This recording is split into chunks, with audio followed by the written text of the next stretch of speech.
Hello,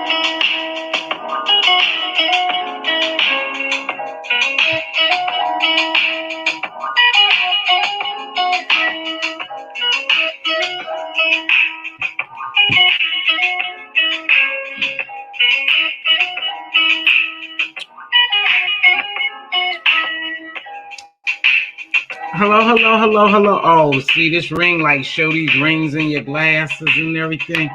Hello, come on in, come on in, come on in. I got something to say. I'm glad to see you all.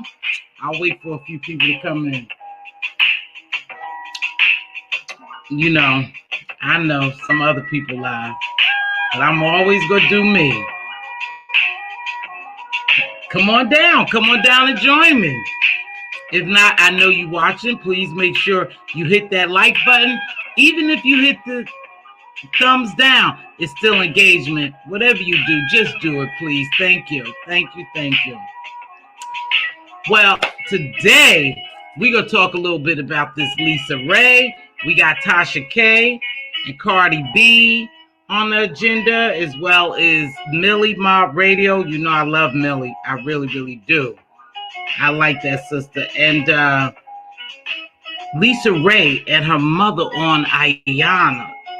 That was deep. That was real, real deep. Real deep. You know, you could see from the beginning that it was going to be painful. Painful. You was going to see resentment, hurt, bitterness, abuse, abuser.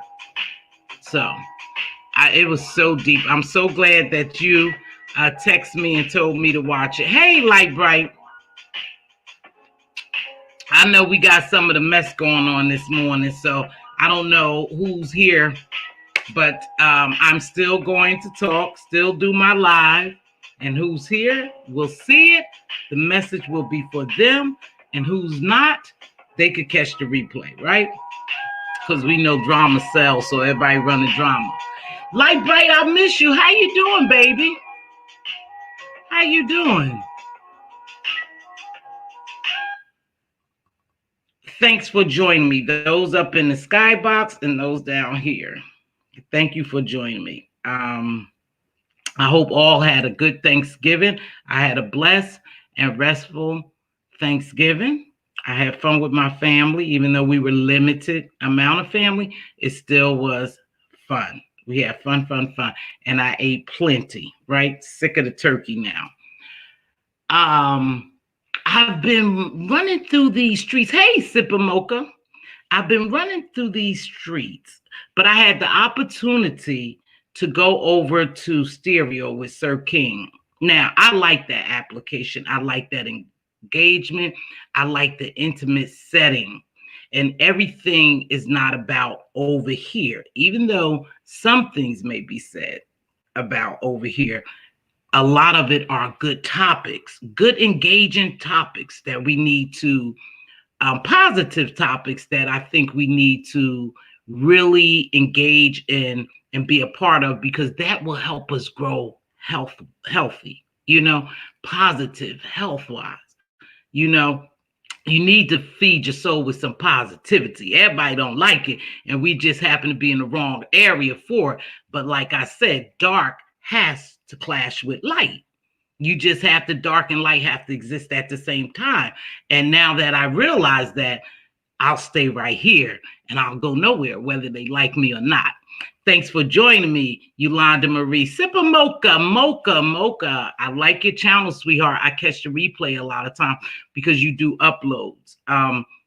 But I like your channel. Hey, Jen, what's going on, baby girl? So I want to talk about a couple of things. One is I listened to my girl, Cassandra Mack. I told you I like this lady, Cassandra Mack. She speaks into my spirit as if she's in my bushes and she sees what's going on and she talks to me. So one, she was talking about when people hit below the belt. And I was wondering, why do people go so nasty, malicious, vile, and hateful? And, you know, they go right at you. And then she hit it on the head. She said, because basically those people are hurting. They're miserable. They're miserable people. They're hurting inside. And so they want you to feel some type of pain because they live with pain every day. See, when your darkness that festers inside of you, it's hard for you to be light. It's very difficult. So you do what you know to do, and that's to be mean and hateful. So it's easy for them. Hey, Miss Goody Two Shoes. Hey, my baby girl, Monty. So it's hard for people to be hateful, mean, and vile.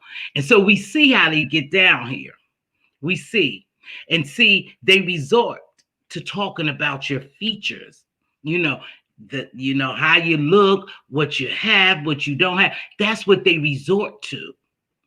And I linked it up and I started thinking that's where that enviousness comes from, because they want something you have. They just simply want something you have. So they go to drag you for your appearance, like your lips, your ears, your hair, your nose, your mouth, your teeth. They go deep into it because in reality, they're hurting because they're not satisfied with themselves. So when you talk about my lips, my hair, my whatever, you're talking about yourself. You're trying to make yourself feel better. See, because beauty is within. So when you so dark and hateful and mean, you have no beauty inside of you. So you just let it all out. And that's just sad. So I accept when people speak ill of me about my appearance because I know they desire to look like me. Yeah, they desire to look like me. I don't have to have on all the makeup and all the fake eyelashes and hair and all that. However you beautify yourself to make you feel good is what you do. But my natural state of beauty is enough for me. So catch that, baby.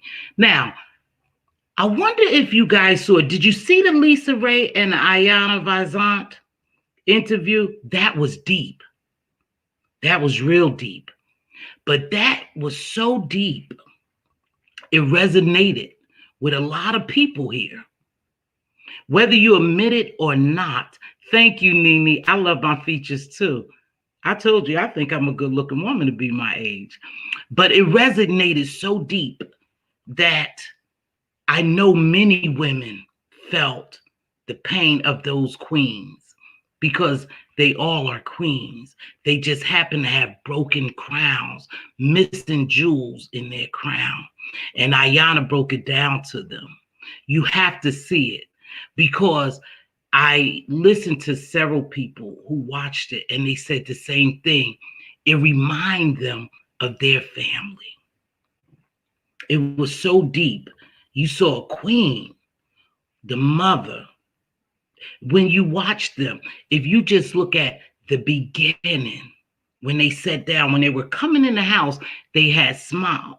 But when they sat down to get comfortable, you could start seeing the pain and what they were about to unleash. It was real deep. The emotions. The mother was bitter. The mother was hurt. The mother had suffered pain. But people didn't look at the mother and perceive all her pain and hurt was from the abuse she suffered. The abuse she had suffered from the time she had carried Lisaraye to the time that she had gave birth to Lisaraye and after. The sacrifice she felt she had made. See, I thought the mother story was real deep. I thought Lisaraye's story was okay. She was created to be who she was by the mother and the father, and then Lisaraye's daughter. So I saw a secular effect of abuse and trauma that needed therapy. That family needed counseling long time ago. And I don't think the hour or the amount of time they spoke with Iyanla would really fix their life. They need some real fixing. See, that shit is deep. That pain ran deep for the mother. I felt for the mother because I'm a mother. And I know the sacrifices I have made for my children. Whether we think that we're doing the right thing, sometimes it don't be the right thing. And when people have suffered abuse at the hands of someone they love, someone they cherish, and they abuse them, that's a tough pill to swallow. That was psychological and physical abuse. See, the physical abuse can go away. If you blacken my eye, which you won't, you won't blacken my eye. See, we don't play that. We don't get down like that. But if you blacken my eye or bust my lip, that will go away. But that mental damage lingers on for a long, could be everlasting. And it can trickle down to your children. And that's what happened in this situation. From the beginning, I saw the mother had so much to say. I saw the hurt, the bitterness, the resentment. I just saw everything, the abuse, the signs of abuse. I saw it all. And when she sat down, she didn't even have to open her mouth. Her body language revealed a lot.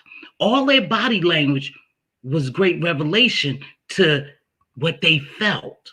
They didn't even have to open their mouths. So when I saw that, and thank you to the person who texted me and told me to watch it because it related to jewels and crown. And they know I always say we are queens and we have to keep our crown straightened. And so each representation of a jewel was experienced. That's how Iyanla, said it. So the things you experience will become jewels in your crown. But when your crown is broken, you need some type of glue, something to put it back together. So in this case, it was family therapy. They needed therapy a long time ago. But I saw where that mother was coming from. See, I told you that resonated with me because she come from being a cotton picker. None of us have picked cotton, so we don't know how that feels. But she escaped that lifestyle by marrying this man. She became financially secure with him, but she never came emotionally secure with him. And that was the problem because money can't buy everything. Money can't buy you happiness. So she let me know, just with all that anger she spewed, that I took this abuse for you, little girl. That's her talking to Lisa. I took this abuse for you, and you don't even appreciate it.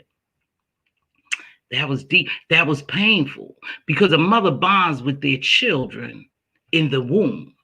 Yeah, in the womb. They bond with their children from the very beginning. And if you're being abused and misused and you have to withstand abuse, then your unborn child feels that. And then you, not knowing, start abusing your unborn child. See, because when you don't sleep and you don't eat and you scream and you yell and you're never happy and you're in that state of misery, being miserable, then that affects your unborn child. And so it affected Lisaraye right away. But the mother had no idea. You just don't know. You're surviving. You're fighting this abuse to survive. Then you bring the baby in this world. It was so deep. Like I said, it was so deep that it will take some time for them to heal. They still not healed. They still don't like each other. The mother still resents Lisaraye. But Lisaraye said something. Lisaraye's mother resented her because she wanted that love from her husband that Lisaraye and all those other women were getting. In her mind, she was saying, I'm doing all this shit for you. I'm washing your dirty drawers. I'm cooking. I'm bearing a child for you, and you're abusing me. You telling me that another woman is better than I am when you cheat. You telling me I am a piece of shit when you beat me. When you call me names. You telling me I ain't shit. And I'm taking that, because this is the deep part.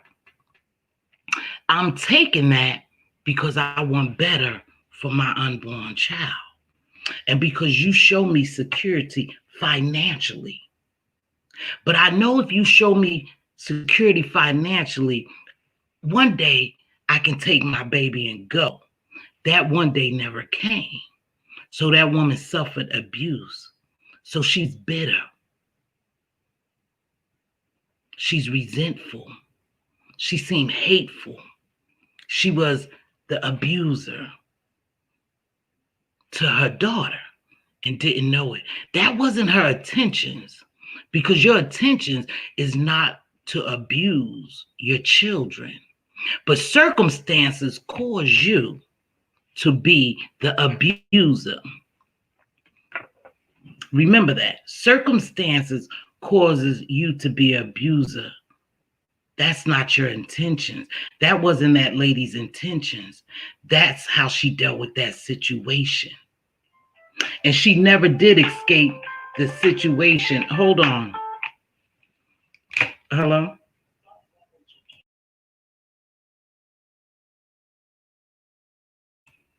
Okay, so hold on, you guys. Hold on. My camera's coming across real fuzzy. Somebody telling me. They told me. Is that better? Can you guys see me better? I see it trying to focus, and I believe it's because of the lighting. So hold on 1 minute. I'm going to cut some of this light out.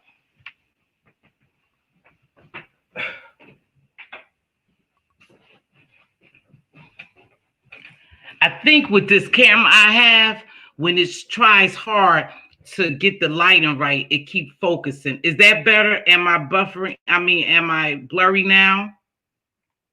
Okay, so this woman resented her daughter because her daughter was getting all the love that she wanted. So Lisaraye became the other woman, not my daughter. I don't have to compete with my daughter. But because of the way the father treated Lisaraye and all intentions he gave her and lavishing gifts, that's what the mother wanted. She wanted that love. So she started resenting Lisaraye. That's deep. You should never compete with your daughter. Your daughter is your princess. But remember, we often say here, love has to be taught. Love has to be cultivated. And they missed the opportunity because of abuse. So I didn't fault the mother too much. I really didn't. In fact, the mother, I felt sorry for. I felt sorry for Lisaraye and the granddaughter as well. But the mother, I really felt sorry for. And now at this point, because she has never respected Lisaraye at her age now, what would make you think she respects her? Because she lives with her? And then I looked at Lisaraye when she made this statement, which I think is bullshit. This is me. This is just me. When she made the statement that she sent her daughter away for discipline. She sent her daughter away for discipline. It's your job to discipline your child. You don't have to send them anywhere. That's your job. That kid couldn't have been doing so much that you couldn't discipline them. I think you lied there, Lisa. I think you lied. I think at that point, you was worried about your career, and she was interfering with your career because of her behavior.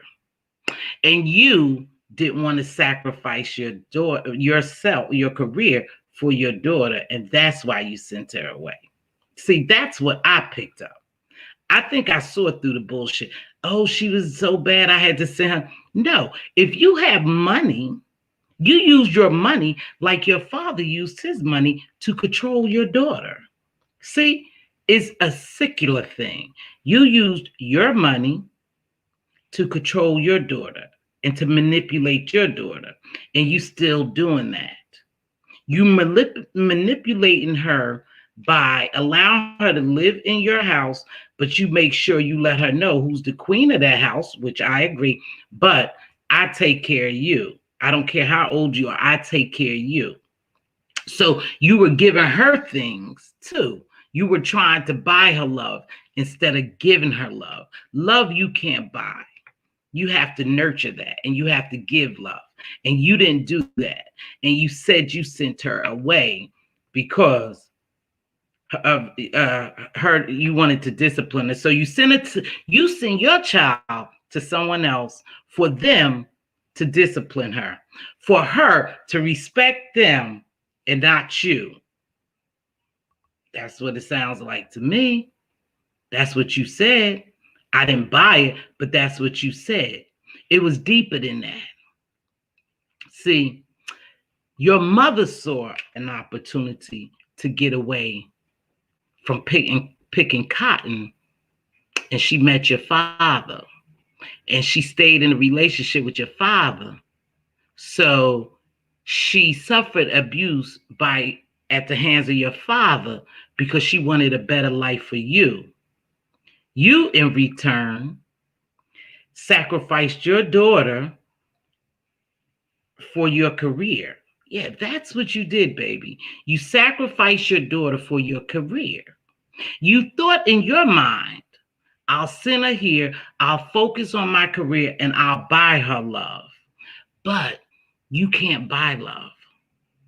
You have to cultivate love. You have to teach love. You have to show love. It's not all the time, the quantity of time that you spent with her, but it was the quality. You didn't put quality into your daughter. And then now this is your result. This is your results of your daughter.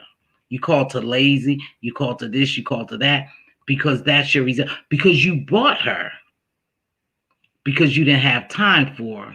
And now you want to fault her for being lazy. But that's how deep it goes. It goes from the mother to the daughter to the daughter's daughter, and it'll go down to that little girl. It'll be a trickle effect, a trickling down effect if they don't get help now.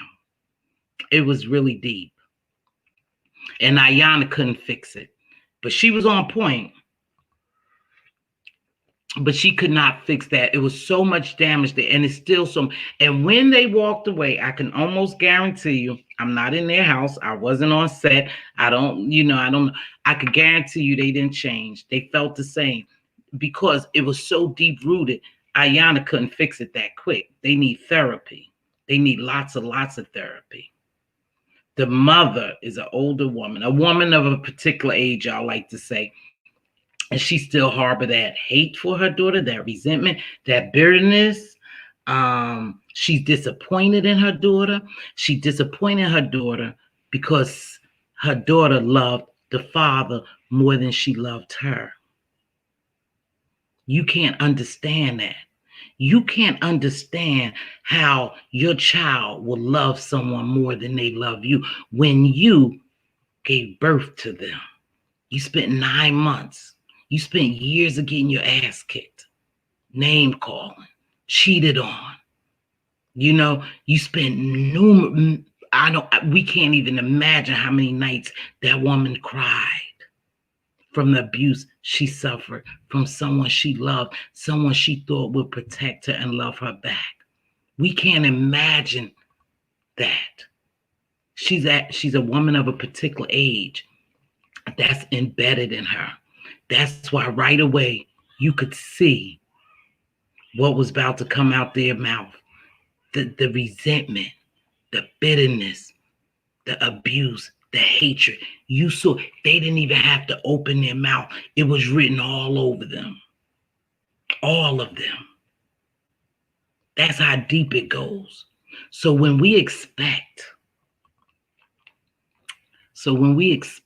or we look, and just from some of what we see here and in the real world, some people you can't blame for being who they are, for the shit that come out their mouth, for the way that they act. They've been abused, and they are now abusers. It's just a cycle if you don't get help. And some of them come on here with this great persona, like all is well and dandy, but they still hurting. And that's why they hit below the belt, because they hurting. they became the abuser. They was abused, and now they are the abuser to anyone who come in contact with them because they don't know love. So we can't fault them because they don't know love because they haven't been taught love.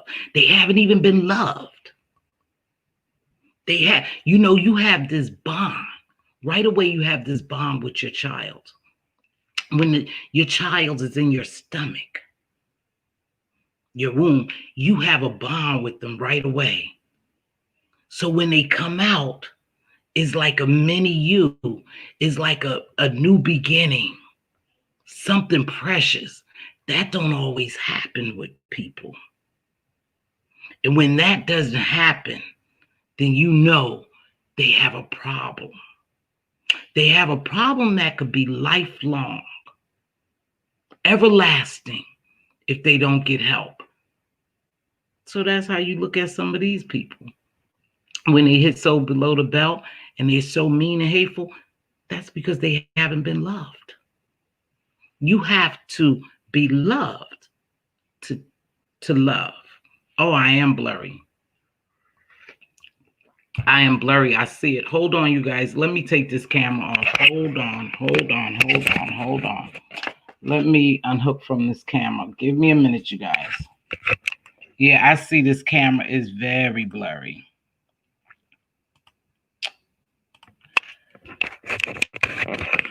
Okay, now let me get a little more lighting. Okay, so is that a little better? Hey, let me stop to say hello to everyone. Binge Thinker, Queen Diva, Life with Jamila. I love Jamila. I love that shirt you did of Kamala Harris. That is the bomb. Can you make me one? That was so on. It looked just like Kamala Harris.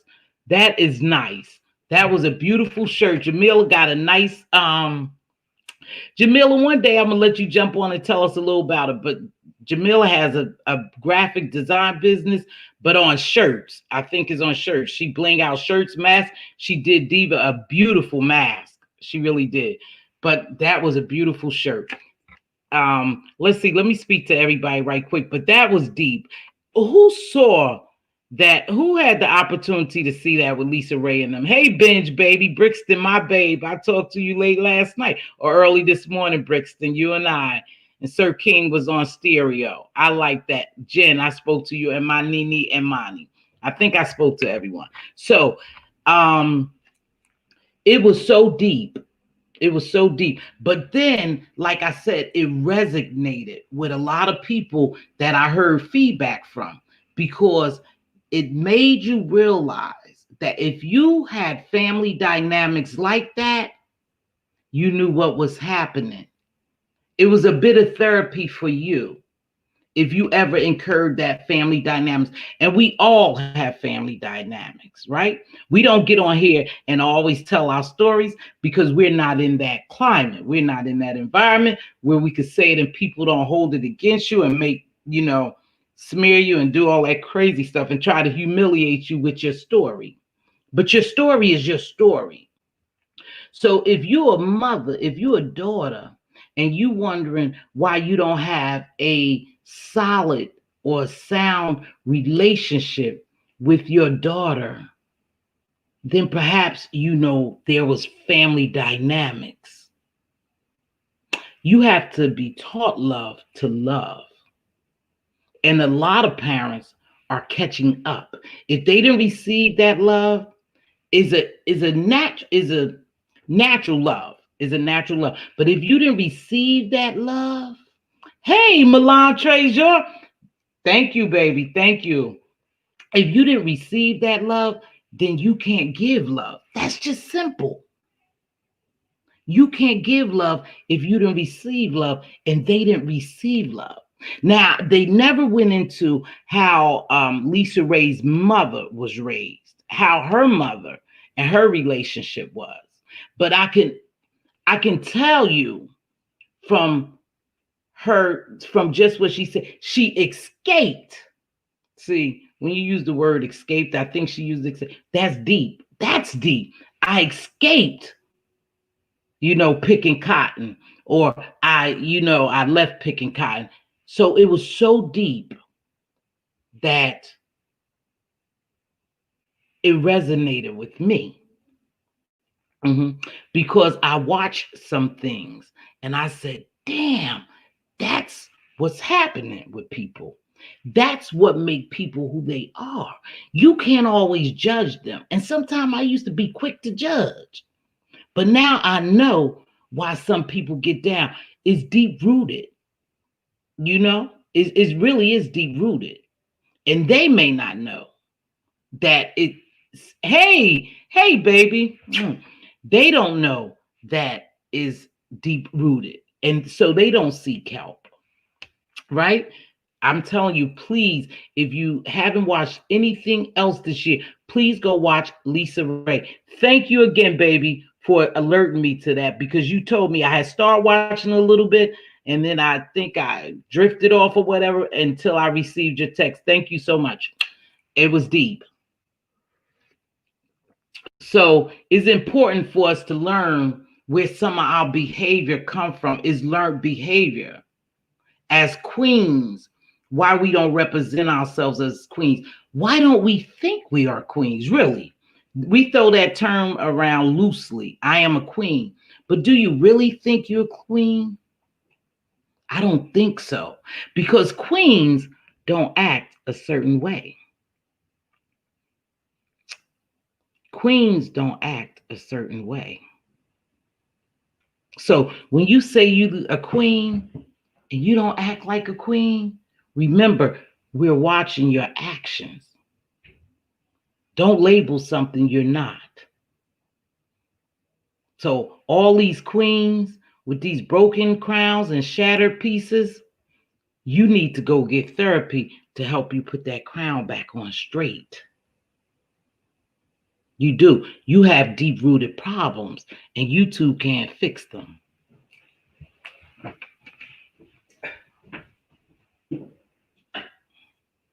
Now, I'm going to drop this link, and if it's anyone, hi Wings and Mamba Sauce, I have to go back to watch those episodes. Please watch that, no problem. I'm going to drop this link because I know that some people watch this.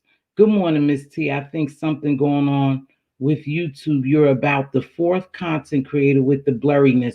Yeah, I don't know if it's my camera or what, sweetheart. I really don't know.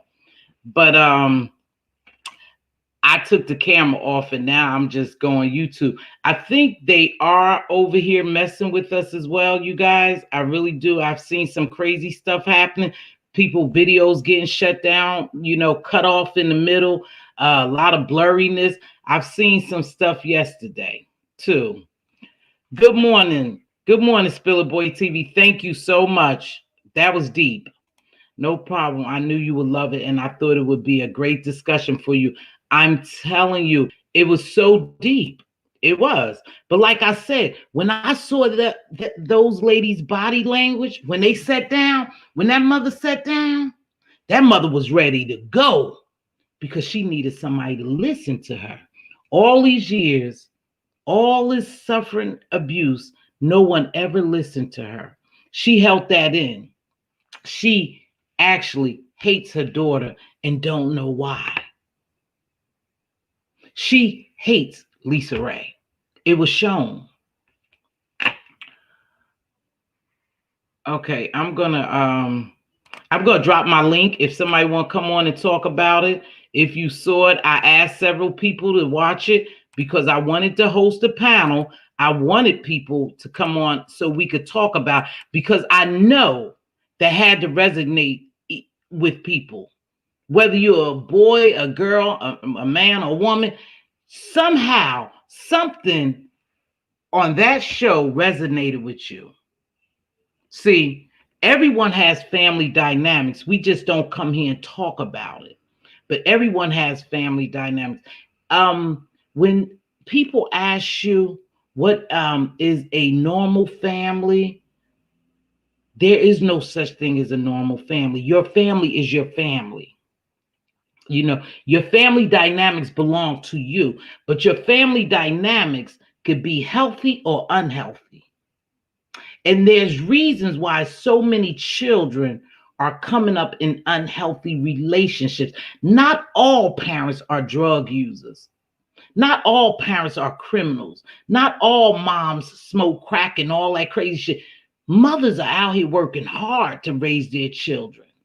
And a lot of them don't have the quality time that they need to nurture and really raise their children. A lot of parents a lot of women are in abusive relationship, and they stay in abusive relationships because somehow they feel protected or secure in that relationship for their children. Now, I'll tell you a story. You know, I always have a story, but this is some for real shit. So I thought raising my children, now check this out. Y'all know my children are grown with children. I'm a grandma and all that. And I'm military background, right? So I thought raising my children in this particular area that I was doing what was best for them, because I knew I had came from the hood. Not so much I didn't live in the hood, but that area. I never lived in the hood like that, but I came from a particular area that was rough, and it was getting rougher. And I didn't want my kids to experience that. And I got married when I was a young girl, 19 years old. I had my daughter, 19. And my husband and I went to the military, right? So I thought that I was doing what was best for my children when I raised them in this predominantly white community. I thought I was doing what was right for them. I said, well, I'll raise them. I'll stay here. After we got out, I'll stay here and raise my children so I could give them a better opportunity.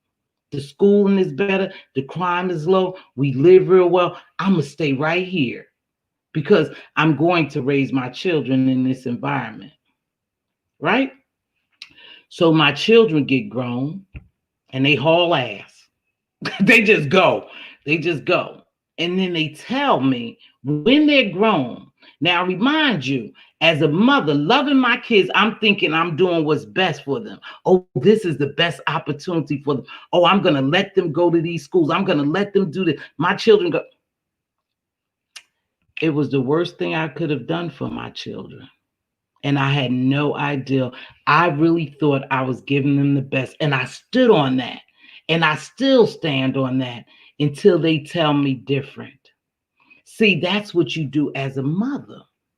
You sacrifice, you take abuse, you do several things, you guys. That's just what it is to protect your children. Because I felt secure in that environment, I stayed there. But it affected my children differently than I wanted it to affect them. My daughter told me, and my son, my oldest children told me. My little one didn't give a damn, He told me, he said, Mom, they said, Ma, you know what? That's the worst thing you could ever do. That was horrible. We being raised around all those white folks, we being the only black kids in a lot of situations. You know, the racism we had to, I never saw it. The discrimination. Yeah, that's the worst thing. And I don't know how you did that. And I was like, damn. I was like, that's messed up.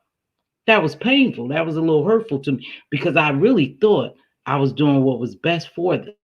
As a mother, I stayed in that environment, which I knew it was predominantly white. But I thought we were living well and we were doing okay. So I'll just sit right here and I'll raise my kids. They hauled ass.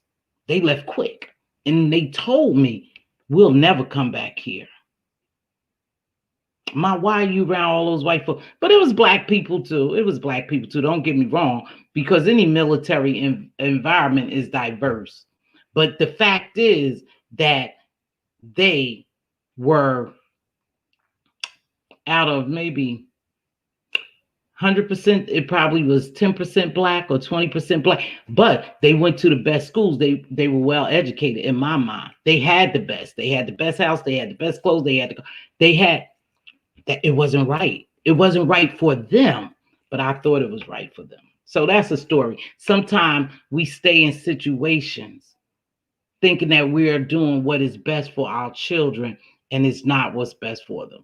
They really didn't like that I had them in that environment.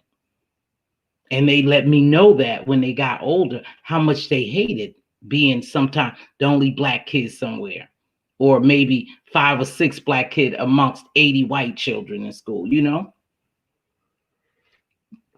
But I didn't know. So you do what you think is best for your children. And in doing so, sometimes you suffer abuse. When you say, why did you stay? Why did you stay? Because I thought I was doing what was best for you. Because I was financially secure, I sacrificed my emotional security. Because I was, remember Lisa Ray father had money, so he bought Lisa Ray, and she said out of her own mouth, with which is really, really painful. I felt this shit when she said this to her mother. When Iyanla asked Lisa Ray, did you rather your mother die than your father?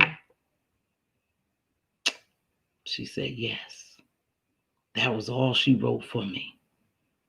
That hit me in my heart for that woman who had went through all that. And I know people probably don't even see it. Their perspective may be different than mine, but I felt for the mother. That's what I felt for. And then I didn't feel for Lisa Ray because she's always been loved by someone, but it was still different because it wasn't her mother.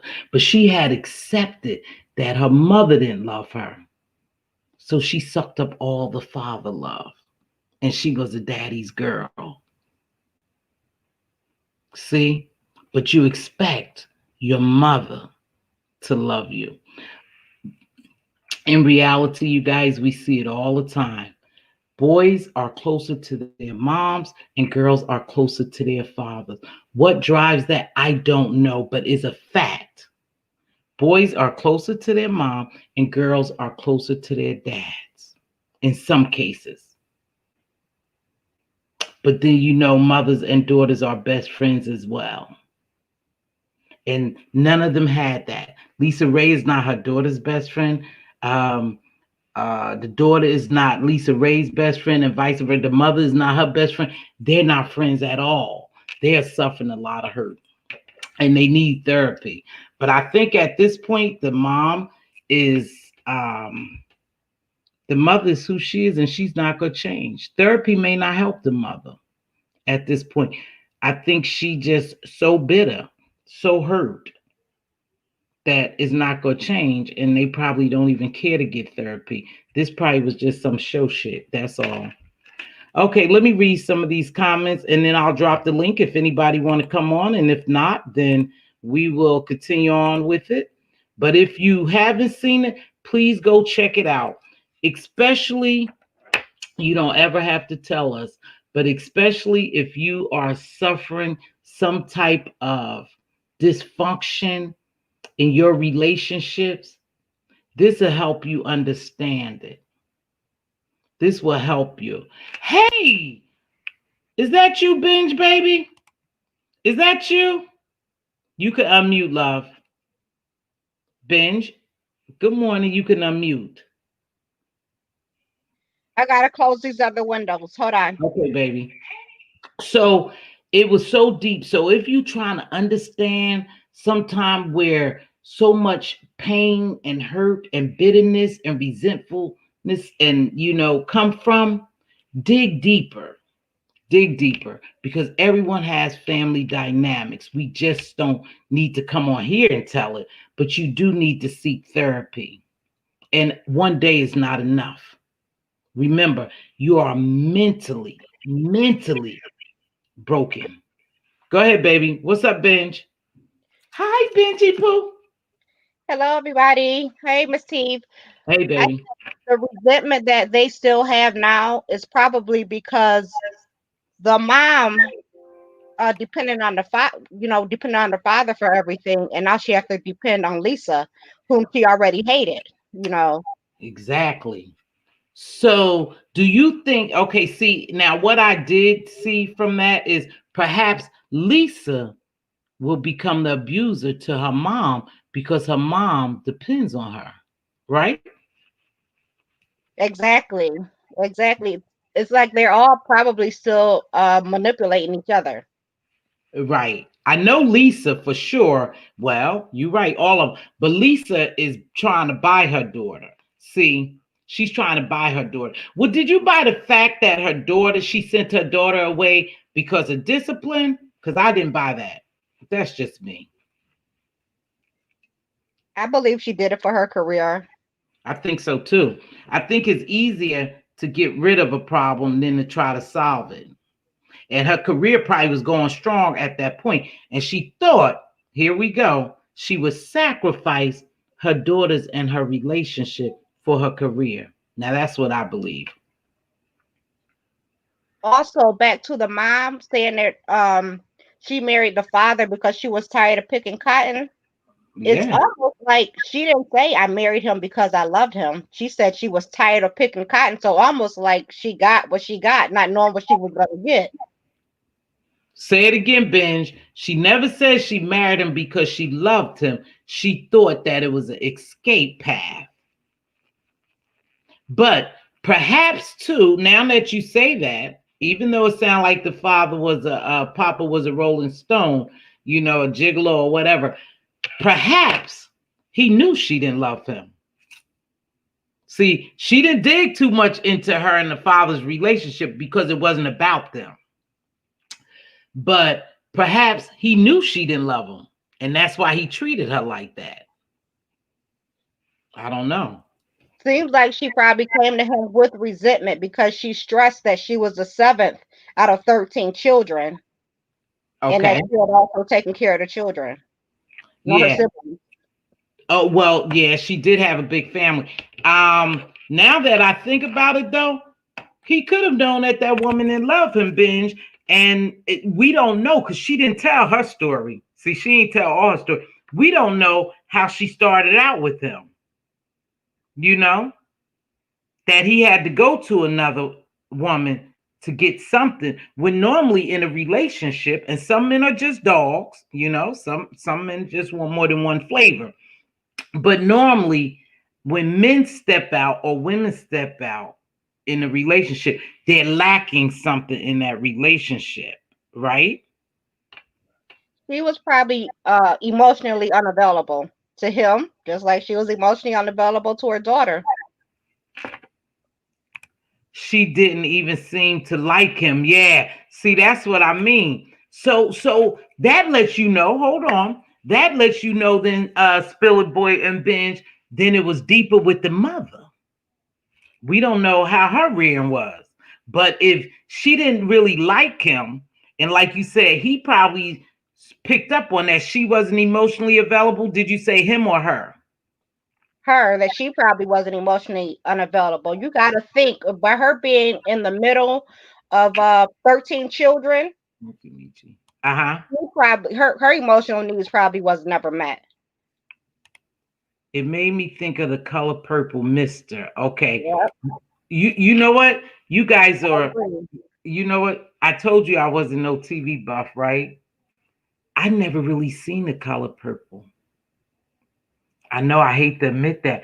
I don't think I ever seen it in its entirety. I seen the women abuse Brewster place, but I don't think I've seen The Color Purple in its entirety. So was Mr. Abusive? Spiller Boy Binge was Mr. Abusive? Yeah, very. Oh, very abusive. So this is what I believe. This is just a belief of mine from observation that if you've been abused, you're going to become an abuser. Unless you get help, it's almost inevitable that you will be an abuser. That's you, Spiller Boy. Hello. Yeah, it's been great. Thank you. Thank you for telling me to watch that. Like I said, I was dozing off, but I did watch it, and that was a good recommendation. And you already knew that I wanted to get into this. I know you probably was waiting. Yeah, I was, and is there an echo? Do I got echo? No, I can Okay. mute myself. No. All right. Yeah, I was waiting on you to do this because I was like, oh, this is right up her alley, child. Especially even the phrases and things that they were using. I was like, child, that's supposed to teach y'all. But you've done yourself a disservice by not watching Color Purple, especially with the things that you talk about and what your beliefs are. You need to do that. And I don't mean waiting to a day that you're having. No, you need to do it immediately. When you have time to sit down, you need to watch it because there's so many things that you will just like fall right into and be like, oh my gosh, you'll probably come back up here and do another discussion. Color Purple it's a must see for, I think, all women and men. They need to see it. It's stuff that what really used to go on. Don't you think so, Ben? Yep. Also presenting Lisa with that crown, even the fact that she mentioned it, I am sure they went back with more resentment towards one another. I don't even know the purpose of giving Lisa the crown over not so much over her daughter, but over the mother. You know, I don't know if it was because they live in her house or what, but I'm sure that have probably made their relationship even more tumultuous. Oh man, absolutely, because the lid was taken off. See, the lid got taken off. Now everybody has admitted to the fact that there are issues right there on the surface, and then all three of them went back to the house. Girl plays out. Throwing blows for that crown. Right. And they were all three were out of order. Oh yeah, they were out of order. All three, they were mean to each other. I said, woo, okay. But then you know, when you looking at that Spiller boy, you have to ask yourself, why are people so hateful and mean? Why are they so mean to each other? Why are they still mean at an adult age? Why? Because she still ain't no adult. See, Lisa Ray to herself, she's an adult, but to her mother, you ain't no adult. You still are my daughter. And that goes to that, you don't gain a day on me. I wouldn't give a damn how old you get. So she ain't gonna really hear her out for so much. And the same thing with Kai. Kai can't stand up 10 toes down with Lisa, even once the money situation is straightened out. And I think Kai probably thinks that girl, even when the money situation is straightened out, you'll never be able to stand toe to toe with Lisa. She is your mother, and you didn't gain not one day on her. And I don't give a damn where you work. So that conversation is going to always be a little lopsided. For them to fix that, everybody's going to have to be willing to lose a little bit. And I don't think any of them were. No. But more than anything, James, they wanted to be heard. The mother sat down there firing bullets right away to let you know it's what I think and what I think only, and I can't stand this bitch. Now I'm just saying. Right. I looked to me. I felt like that. I've never seen Lisa Ray so defeated because Lisa Ray is mean. She is a mean, outspoken. That is so her. And I've never seen her so defeated in my life. And I think because it's her mother. It's her mother. I don't watch her. Girl, Lisa Ray's a mess. You watch that Fox Soul. I watched when she did that to Debrat. Now I did see that. See that. She did win at Halle Berry the other day, like last week. She said some stuff about Halle Berry that was out of order. Talk about that woman's vagina. No, girl, because you know Halle Berry is America's sweetheart. I mean, you knew there was going to be backlash, but she did it anyway. But do you see where Lisa Ray get that from? That mother was just nasty. I was waiting on the mother to snap out on Iyanla, and she didn't do it. But Iyanla backed up a little bit. I thought she was going to try to sun Iyanla. You could feel the heat coming off of the mom. Oh yeah, I'm telling you. All you did, you guys, we could just go back and just watch the beginning when they sat down. I said, "Oh shit, this gonna be deep. Oh, this gonna be real. Oh, the mother can't stand them, and she can't stand the mother and the daughter. Now the daughter have love for them. She's confused more than anything, but I think she got a little clarity there. But Iyanla, that's just not enough. They need years of therapy. I've seen a lot of there's a lot of Lisa's ways in Kai. When Iyanla was explaining to her, I was sitting there and I was like, okay, Kai, she's beautiful. She is beautiful. I remember when she was all younger. All of them good looking women. Yeah, they all looking like them jeans are so strong. I said, oh, look at them, honey. But she I'm gonna say this and I'm gonna get down, I'm gonna let you and Ben finish talking. You gotta start running my mouth. But she it looked like Iyanla was getting through to Kai for a minute, and then Iyanla said, "You got to be willing to fail." I remember that. She went, I said, "Oh, that's that Lisaraye in her, honey. That's that Lisaraye." Yes, you will, sweetheart. You will fail at something before you get to what you're supposed to be doing. Iyanla was right. And I know I have multiple talents, but I have failed at things before I got to things that work. You will fail. I don't care who you fail. It's how you learn. Yeah. If you excel at everything, you'll never learn. God ain't set things up that way. You got to lose some, and you got to lose to win. And that's all I'm saying. And I'm getting down and let you two ladies have your conversation. Thank you so much. But listen, before you go, this is what struck me with Kai also. When she said, "I'm nonchalant," Iyanla said, "No, you're numb." Exactly.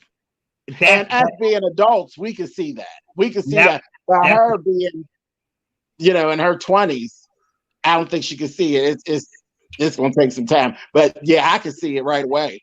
I was like, girl. I was like, oh, you got something around you. You ain't even trying to be touched. But they're codependent. Huh? They're codependent. Yeah, they definitely could. Well, and the sad thing about it is that will affect Kai's daughter as well if she doesn't. Oh, absolutely, honey. It'll go right into the next generation. Doesn't get help, it will affect her daughter. Hold on. Sorry. Go ahead, y'all. Hold it down for me, James. All right. Yeah, it was a lot, Denja. It was a lot. It was a lot. There's probably jewels all over the floor once they got back home. Absolutely. And the other thing that it's weird because the way my family is set up, in my family, mothers and daughters have shared homes. That's just kind of like one of the things with my family. Mothers and daughters seem to share homes if they're not married. Even sisters, like how Miss T and Queen are so close. In my family, if the two weren't married, they are, married or engaged, with a male counterpart, they would like buy a house together, raise their children together. That's like in the earlier part of my family. And it seemed to work. That stuff worked in my family. I guess just, you raise and then they just kind of go on. But then as you go forward, times change, things change. And I just being where I don't see it. I don't see it. I just don't see grown women in a house together and it working. And you have in that house, 4 generations of females. Yeah. That is like a recipe for disaster. 4 generations of pain. Well, 3 for sure. And I'm sure that baby sees this and hears it. So eventually she will suffer. So 4 generations of bitterness, hate, and pain and resentment. Right. Money can't buy that. Money can't solve that. Right. And I think it's just times have changed and some things just change as they go. Because I'm telling you, that stuff, it happened. My grandmother and my great-grandmother lived in the house together. My grandmother in the house. My great-grandmother lived with my grandmother. And then as I grew up, then my grandmother, I found as I got into being an adult, my grandmother didn't want to be alone. My grandmother did not want to be alone at all. She didn't want to be alone. My mom left her house and moved into the house of my grandmother. And that her sole purpose, she said, I'm gonna have to be there with her eventually anyway. And she got rid of the house, moved in the house. Her and my grandmother lived in the house together the same way her mother and her mother. And then when you go back, my great grandmother and her mother, it was the same thing. But that chain broke at my mother. My mother's different. My grandmother and my mother's like, nah, I ain't gonna disrespect her. I ain't gonna mistreat her, but baby, I can't do this with her. I can't do this with her. And she had to pull up out of there. So I just, like, as I went along, I started to see that, how it broke out. And my grandmother got first cousins where there are 3 sisters. And as they lost their husbands, they all came together, and all 3 sisters lived in this huge house together, and it worked. But as you move forward to their kids, which is my mom's generation, none of them sisters, and there's a ton, there's like 13, 14 of them, none of them sisters live together. It's like, well, no, it didn't work. I don't believe, I'm gonna tell you right now, I don't believe there could be 2 queens in one castle. That's what I'm saying. I just don't believe that. It is a recipe for disaster. Biz, do you believe that? Could you? I don't believe it. Do you believe 2 queens can live in one castle? There's only one queen. Huh? I believe it. You believe 2 queens can live in one castle? I really do. Oh my. Explain that. Elaborate on that. I don't believe 2 queens, knowing they're queens, can live in one castle. That the reason that it can't work or wouldn't work is if you have 2 queens, and then are they queens in this aspect if they have self-hatred that they project on each other? I believe a queen. Well, I think what I could say with my mom and my grandma, it was my grandmother. Y'all hear me talk about it all the time. My mom has control issues, and so does her mother. My grandmother was never willing to relinquish her crown in any way, shape, or form. My mother became that little girl again. And it was always, and she did that, knowingly. She always gave my grandmother her way. My mother owned the house, but she allowed my grandmother to walk the house like she owned the house. No. And the same thing, when there was a period where my mother stayed with me, I had my mother stay with me. Yeah, and I let my mother walk the house like she's my mother. So it wasn't an issue with us. Because I ain't no queen. I'm a little boy. So it was a whole different thing. She was the queen. I can't do it. I can't do it. Even on a visit when my mother come in. Yeah, even at the new space, at my new little $700 a month efficiency. My mother rolled up in here. And she run there like she owned it. And you know what I did when my mom rolled through? I sit my fat ass. I sit my back down, and I let her reign. That's what she does. So that's where to say, well, her and my grandma, honey, my grandmother wasn't willing to relinquish, but my great grandmother, it was, she just did what she did, and that was that. My grandmother respected her, but my great grandmother didn't try to run my grandmother. To Midnight Star, I believe that's probably not even true about the mother getting stuck because of the lockdown. She's probably there because she can't afford to live by herself. No, I think she said it was a lockdown, was it? But why would she get stuck for? I mean, why did she say, James, she came there and because of COVID, she got stuck there? Yeah, she said she got stuck. And I thought that was some bull. And I don't think that. Bull. I don't believe that she needs Lisa to take care of her right now. That's really what it is. I'm sure that's what it is. I don't think that it was a thing that she couldn't afford to stay there, because I at least ain't gonna let her fall on her face. But life ain't the same over at her house as it is at Lisa's house. Right. She's more comfortable. It's probably more comfortable. And spending Lisa's money. Lisa. Yeah, she likes to live out of Lisa's purse. Quick question. Keep her money and live out of Lisa's purse. Okay, quick question. See, now I'm going to be in the mother's role, right? Perhaps the mother feel like Lisaraye owe her. So she now, Bitch, why don't you No, take care of me? I'm sure she feels that way. Entitled too. She She feels said it. entitled. Hey, queen. Oh, well, look at here. Look at here. There's my queen. See now, Come Queen and on. Queen and I can't live together. See, because I'm a queen and queen's a queen. Right, absolutely. You gotta, Queen, you have background. But James, now I think what the mother is doing is seeking that security from Lisa. Yeah. But is Lisa doing well? Because I don't hear anything from her. And I mean, I'm not a real TV buff, but you are. Is Lisa doing financially well to take care of everybody? Lisa comfortable. She got her Oh, is money she? from things that she did. She never stopped working. Yeah, she never stopped working. She's on the show right now. Lisa ain't never stopped working. She ain't in like big blockbusters and stuff. But Okay. Lisa Ray has never stopped working.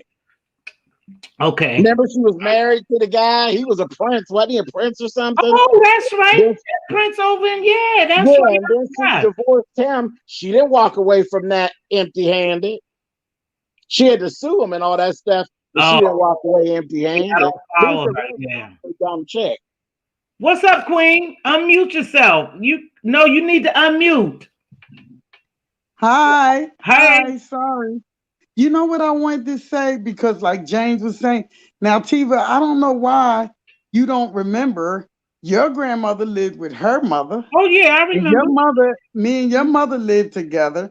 So what James was saying about his mother and grandmother and all them living together, I can relate to that. Oh 'Cause you yeah, gotta yeah, absolutely. My great grandmother, when she lost her husband, lived with her daughter, which was my grandmother. Yeah, and you and mom lived with you. Yeah, I can agree. But what I'm saying, And we're both queens. Mom, my queen, and I'm a queen. right? She's just a higher queen. You guys worked it out. You guys, you guys worked it out. James didn't say that. He said that part. You worked it out. But no, it would be difficult for some women to live together if they. Right, it's personality wise. You couldn't do it, T. You wouldn't be able to do it with one of your kids, I don't think. Queen, you are real steadfast at what you do. Yeah, I don't see that with your personality. No, not because I'm so headstrong. It don't make you bad. No. It don't make you bad. There's not a thing wrong with you. My mother's sister can't do it. Yeah. My mother's sister thought she wanted my grandmother to live with her. She stepped in there, got my grandmother to move on down there with her child. My aunt was miserable. She was miserable. But baby, that's a whole nother story. Baby, you talking about girl, listen, we had this thing rocking, honey. I get to telling that part of the story. But my aunt thought she wanted my grandma. My aunt is built that way. I don't know, you guys. It's just hard for me to live with people. It's just hard for me to live with people. That's just why it's not even a queen thing. Is you right? I am a control person, so I control my life. You know. Yeah. So me and my hard. brother, I mean, as males, we were fine. But my brother, we still. How did it work with your brother? Still, my brother's 44. I'm 48. My brother and I, no matter what the YouTube streets tell you all, we still have the big brother, little brother dynamic. And though the deed on the house says Jermaine, I ruled that house. I ran that house. And my brother was in his own house, but it was like, it was whatever I want. I didn't hear no, this is my house and this. We didn't have that going on. You think we're gonna have that going on? There's no way there's that going on now. Because I wouldn't allow it. I think it's just a matter. Here's my thing. These women will never respect boundaries. They don't have any boundaries. So it'll be very difficult to live with them. I think anytime you live with someone, there are boundaries. I could live with Queen Diva, but there are boundaries. And there's a respect level. These women are, what the hell? Everybody dropped off? Okay.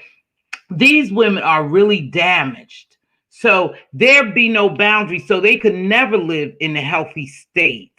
Queen Diva, you still there? Everybody getting knocked down, dropped. No, Hello? I'm here. I'm here. No. I'm here. So because they cross boundaries, hey, beautiful, because they cross boundaries and they have so much bitterness in them, they'll never live at peace. Right now, the mother is in her mind, probably, I'm just going to hang out here until I die because she owes me. Soon as she Oh, entered there that you are. room, I could tell she was feisty Sorry, and Oh, baby. was ready I'm for wrong button. war, baby. The yeah, mother was ready for war. yeah, She she was was, angry the whole time. She yeah. mean lady. You can see that all in her. She's But mean. you know what? Mhm. We say mean because they say I'm mean, right? No, she's a mean lady. She's a mean lady. That lady's mean. I've seen that lady. That lady's all in that lady's aura and in her spirit. That lady is mean. Adorable, but mean. When I looked at that mother, she's a beautiful woman. She looked just like Lisa. And Lisa and them, they all look alike. But when I look at her, I saw the queen from Snow White. Oh, you saw the queen. Hey, let's talk about white because somebody just hit something, y'all. Now, listen to me. Hey, Vince, welcome back. Welcome back, baby. I was like, come back. So we all witnessed Iyanla wearing white. So someone said, Midnight Star said that white was Lisa Ray's favorite color. Did you detect any biasness in this whole Iyanla Fix My Life episode? Because I detected a little biasness. Well, first of all, Lisa Ray doesn't wear anything but white. Okay. If you pull her up right now, if you Google Lisa Ray, you know how we Google people and then you push images, and it'll come up. You will literally find pages and pages and pages. You will not see her unless it's a movie role. If it's some personal, you will not see her in anything but white. So it's really even deeper than that for her. It's a thing for her. All she wears is white. So do you think Binge? See, now I thought Binge.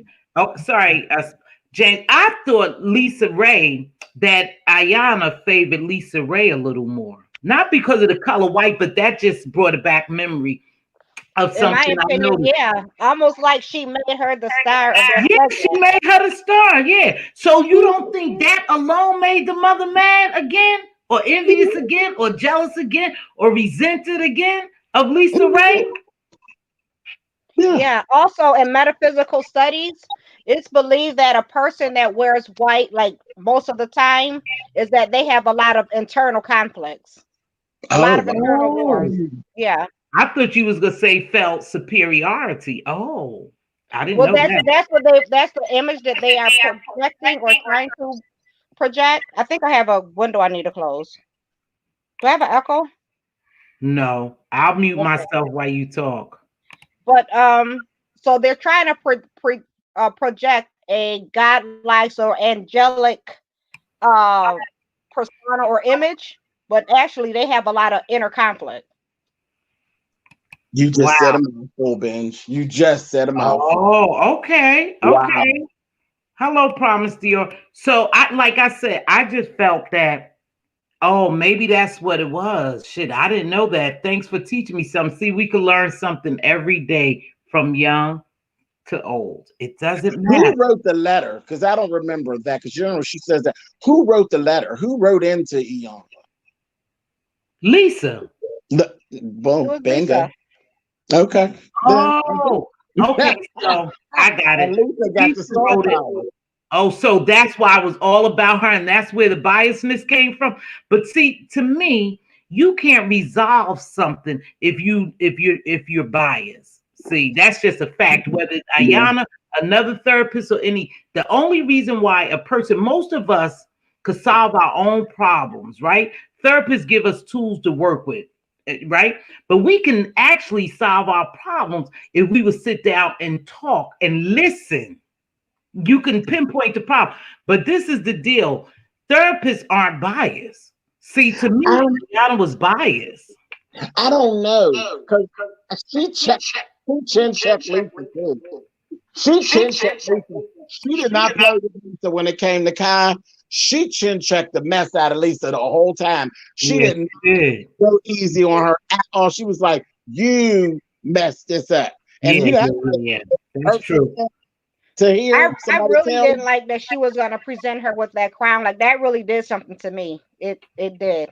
Telling her You she's know, superior over all of them. yeah. What did you think about that, Diva? She presented Lisa. See, now I'm gonna tell y'all, forgive me, I didn't see that part. I fell asleep, but I saw enough of it that, like I said, a lot of it resonated with me, and I knew that I could hold a topic because I saw something. I'm telling you, I saw something in the mother more than I saw in either one of Lisa Ray or her daughter. That mother pain resonated and bothered me because, like I told you, many of mothers make sacrifices thinking they're doing what's right for their children, and it don't always turn out to be right. So that alone sometimes make you bitter.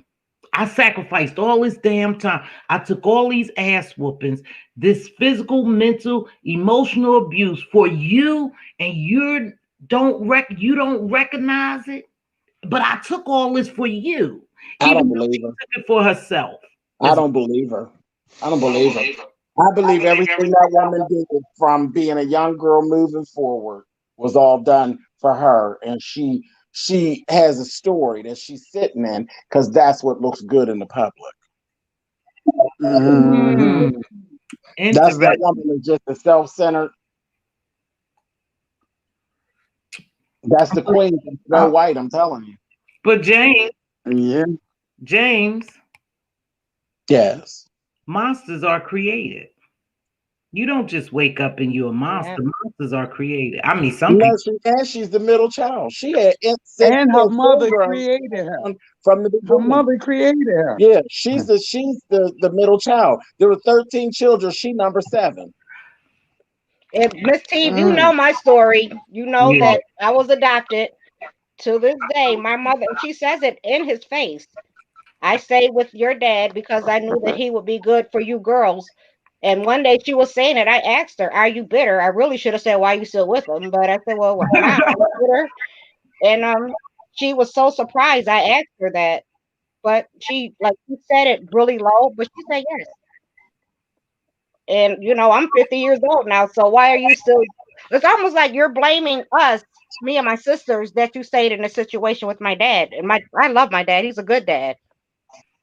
Well, perhaps, I'm not taking up for your mom, but I think, I mean, this is just the way I feel. James got a viewpoint, you got a viewpoint, Diva got one, and so does the audience. And they agree with James. Promise Dior agrees with James that it was always about the mother. I Me too. I don't know. She must be a hell of an actress too, because I saw a lot of pain in that woman, and I believe. And Lisa said her mother suffered abuse. So when you suffer abuse, you know You you become the are abuser. down. But Hmm. sometimes, You are physically, not only physically, but you are mentally beat down, James.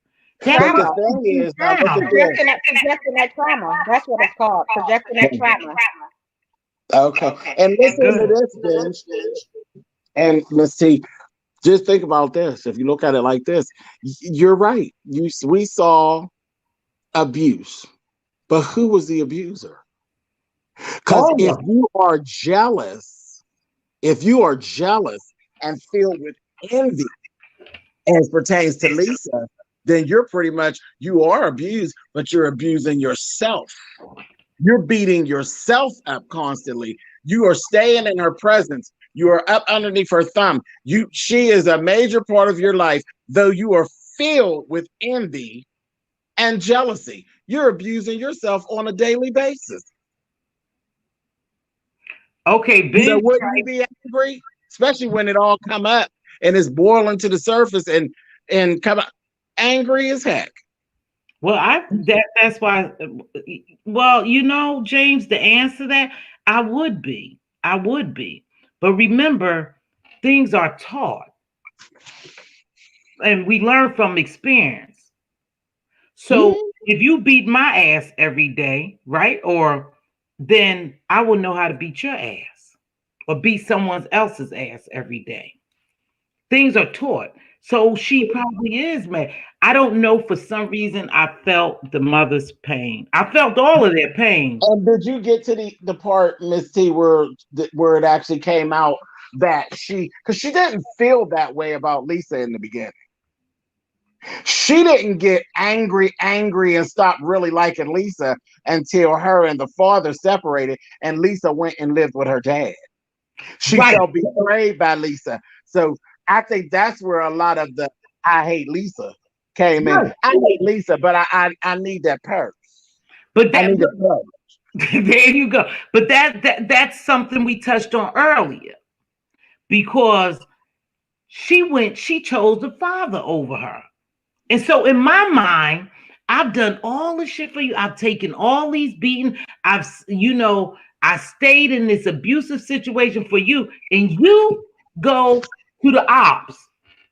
Well, you know what? Come on, we know girls and their fathers, and we know boys and their mothers. Isn't that crazy? No, it ain't crazy. It's pheromones and hormones. That's what that is. It's a different type of connection. It ain't always, when it's male, female, it ain't always sexual. There is male, female just draw together like magnets. Even when you know what I mean? It's just, people be saying there's different levels to the stuff. There's levels to the stuff. Yeah, Benj. Benj. Jumping on that topic, because you hitting the therapeutic stuff. Jumping on that topic, like James said, her mother is abusing herself. Now she's abusing herself. That's what I wanted to say. Well, Diva, don't you think perhaps go ahead, Diva, take over, say it. What I wanted to say, you could tell it all comes from the mother. The apple don't fall far from the tree. And Lisa Ray, I see every bit of her in her mother. Her mother abused her because the father abused the mother. Okay, mm-hmm. And she took it out on Lisa, and you could tell that. To this day, she's still taking it out on Lisa. That's true. Go ahead, Ben. And she didn't. Oh, I'm sorry. Go ahead. Go ahead, Ben. Then you, James. Go ahead, Ben. I'm sure if Lisa is gaining clarity in her, I think she's about 50, 51. She's probably also understanding that some of her nastiness, the fact that she can't keep a man, probably comes from her upbringing and relationship with her mother. No telling what her mother taught her. And this is the other thing that's coming to me. You got all of this money. Like, why did she, why is she, I wonder if this is the first time they've ever sought counseling and therapy, which to me, what Iyanla does is really for the show. You cannot be healed of 50 years of trauma, over what they filmed for 48 hours. I said the show. Good. I think it was for the show. Like I said, they have a lot of therapy. They need a lot of therapy. Go ahead, James. What was you gonna say? And then Benj got a question y'all can ask. Go ahead, Benj. You got a question. Yeah, this whole show thing is a double-edged sword. Yeah. And one thing that I do like about Iyanla, and she does it more so with men than she does with women. She'll speak about it more so with men. When she always says, "I won't let your arm," she won't show them crying much and that kind of thing. I won't dishonor you and all of that. But I think even when it comes to women, there's only so much that she, as a person, wants to let be seen on the show, because therapy goes deep. Right. And some of that you don't want to dishonor the person by putting on TV. So the show thing, I think, is a double-edged sword. So I think we only do get to see so much. I think she'll only go but so deep because of the fact of the cameras being there. Well, it would be great if she provides resources for aftercare, Right. Yeah. I think that if you could be a fly on the wall in her real office, it would be different than what we see on television. I just don't see her. I mean, I see the star Iyanla, but I think that the therapist and Earth Mother or whatever she calls herself, or considers herself, I think that's a whole different woman. I think that's a completely different woman. I think Iyanla on the show and Iyanla in real life are completely different. You think so? I do. I do. I do. I think she puts on for the show. She puts her show hat on. Well, but if you had to sit with her, really, I think she could actually straighten out some things. You know what? I'm going to reach out to her, James. She doesn't live far from me. Go ahead. Karen doesn't live far. Then I'll ask Karen. Yeah, she's on YouTube, but she doesn't live far. Yeah, But I like her. I really do. I like her. I do, And a and lot of she's people say been she's through a fake. lot. I don't think she's fake. She's been through a lot. Yeah, I don't think she's fake. I think she got her TV personality, and I think she got her real personality. There's the woman, Iyanla, and then there's the star, Iyanla. Well, I'm going to seek her out just for y'all and talk to her. Benj, we have a question for you right quick. I'm sorry. So at Brixton Babe, no, Benj Thinker, why? Do you think it's because she didn't want you to get hurt that your mother told you not to love? That's some crazy shit, but go ahead. Well, my mom hated her father. She hated her father, which is he's much lighter than I am in complexion. So she also would say things, all the time. She doesn't like people. She doesn't like so all of that was also reinforcement of to me, like, not only should you not ever fall in love, but you shouldn't love yourself either. She said you shouldn't love yourself? No, she never said that, but that's how I internalize, the negative things she would say about fair-skinned people.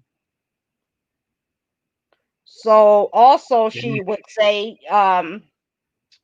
I don't care how wrong I am. This is something that still resonates in my head. I don't care how wrong I am, or this is for everybody. If you're a mother or the father, regardless of how wrong they are, they're always right. So Dior Pushkin, in most cases, we believe in this sometimes follow the guidance of people we love, such as our parents. In some cases, whether the guidance was right or wrong. I think you was just sitting on that. See, I don't know. Yeah. But you notice though, James, you speak about it in your book, or I've heard you speak about it. I'm not gonna lie, I haven't read your book, but you speak about your experiences, right? Mm-hmm. We all know that a lot of family dysfunction create different characteristics in people. Uh-huh. So just speaking on that level, when you looked at LisaRaye and her Queen Diva, come back, baby. Sorry. When you looked at LisaRaye and her mother's mother and the daughter and all that, did anything really resonate with you? Because you say one thing, I've heard you say several things. So what resonated with you the most about this story? Or didn't it? Child, no, just that meanness, and that's not my mother. I told you my mother. I always will tell you, I have no problem saying my mother's a control freak, and I tell her all the time. And what Benj is saying is exactly true. Things that my mother has done when raising me and my brother, and I'll point. I'm very outspoken, just like her, but I'll point it out to her and say, girl, you were out of order for that.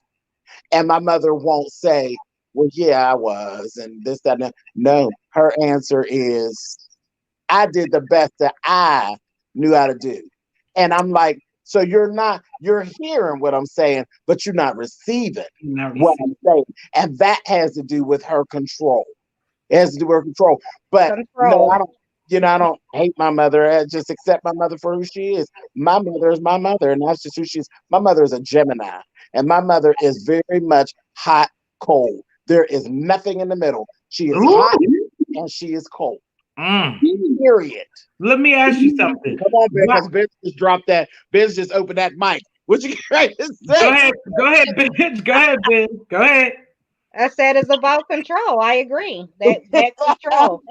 Miss T, you heard what I said I had to do for Thanksgiving. I had to tell them because of the phone calls, I'm on my way, and just didn't show up. Mute. I hear. Hold on. Let me excuse me. Diva, it's feedback, baby. You either have to turn me off of YouTube and just run me a stream, or your TV is actually loud. Let me tell you something. Why wouldn't that be enough, though, James? Why wouldn't that be enough?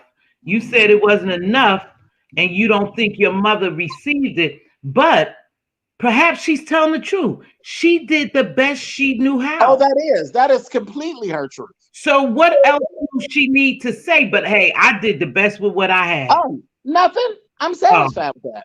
I'm Oh, satisfied with that. Me and my mother are closer now than we have ever been. We are closer now than we have ever been.